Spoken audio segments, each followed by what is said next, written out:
কালকের থেকে তোমার ঈদের ছুটি।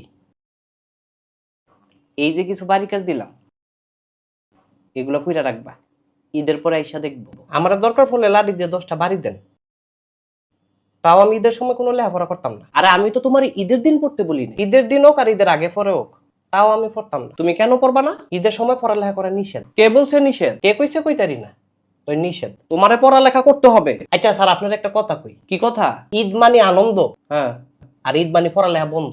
এলাকা একেবারেই বন্ধ? একেবারেই না, যতদিন আনন্দ ততদিন বন্ধ। এত আনন্দ করলে পড়ালেখা করবা কোন দিন? যেদিন আনন্দ শেষ হইব তার পরের দিন। আর এই আনন্দ শেষ হইব কোন দিন? এইটা আবার পরীক্ষার আগের দিন। আরে এমন করলে তো তুমি ফেল করবা। না স্যার, ইনশাল্লাহ করতাম না। তুমি যদি ফেল করো তাহলে তোমারে বাঁচাইবো কেডায়? আল্লাহ যদি আমারে পাস করায় তাহলে ঠেকাইবো কেডায়? শুধু পাস করলেই তো আর হবে না।